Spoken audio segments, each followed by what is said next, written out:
그다음에 가명 정보 처리 가이드라인입니다.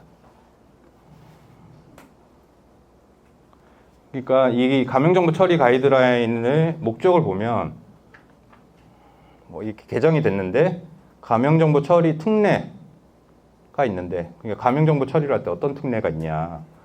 그러니까 가명 정보 처리라는 게 먼저 말씀드릴 게 가명 처리랑 가명 정보 처리 요걸 구분을 하시면 될 것 같아요. 이제 가명 처리라는 거는 실제로 알고 계신 바와 같이 뭐 마스킹, 범주화 뭐 이런 걸로 이제 가명 형태로 처리를 하는 거고, 가명 정보 처리라는 거는 이 가명 처리된 정보를 이용, 그다음 제공 이런 부분이 가명 정보 처리라는 거예요. 그래서 저희 가이드라인 제목이 가명 정보 처리 가이드라인이죠. 가명 처리의 가이드라인이 아니라. 그래서 가명 정보 처리가 그런 의미라는 걸 그러니까 이 가명 처리된 정보를 이용하거나 제공하거나 사용한다는 거잖아요. 근데 그 사용이 이제 특례 설명을 하고 있어요. 어떤 경우에 사용할 수 있냐?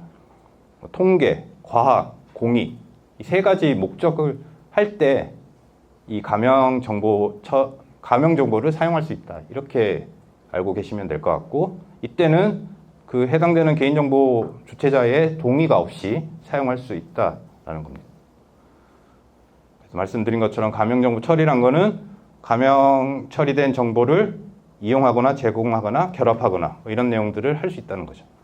거기에 대한 목적은 통계, 과학, 공익의 목적이 있어야 된다. 이렇게 생각하시면 될 것 같습니다. 그래서 이 부분은 목적이 중요하다. 가명정보 처리의 가이드라인, 가명정보 처리는 이런 목적이 있을 때 사용할 수 있다. 이 부분이 언급이 돼야 될 것 같습니다. 그리고 여기에서도, 그러니까 여기서는 이제 가명정보 처리 절차가 있죠. 절차는 뭐 크게 뭐 사전 준비하고 위험성. 그러니까 실제로 가명 처리를 하고, 이 가명 처리라는 게 아까 말씀드린 가명 정보 처리가 아니라 가명 처리라는 거죠. 그리고 재식별을 할 수 있는 위험성이 있냐 이것도 평가를 한 다음에 그 이후에는 안전한 관리를 해야 된다.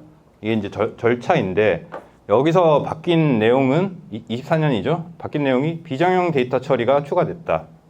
이 부분이 있습니다. 그래서 이전에는 비정형 데이터 가명 처리에 대한 기준이 없었는데 이번에 비정형 데이터 가명 처리에 대한 기준이 생겼다라는 거고, 그래서 그 비정형 데이터 가명 처리에 어떤 내용을 쓰냐, 특수성 및 고려사항, 이게 어떤 내용이냐면 그만큼 비정형 데이터는 가명 처리하기가 힘들다, 그 내용이거든요. 왜냐하면 이제 그 비정형 데이터 자체가 개인 식별성을 구분하기가 어렵잖아요. 그리고 또 기술 자체가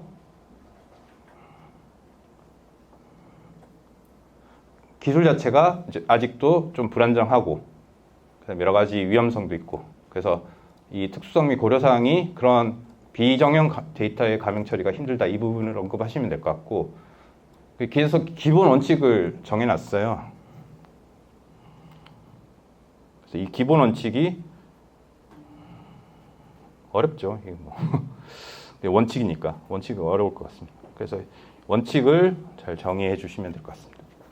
비정형 데이터 가명 처리를 언급을 해주시고, 그 다음에 가명 정보에서 개정사항은 아니지만 이 결합이란 게 여러 이제 가명 정보를 결합해서 사용하는 거잖아요.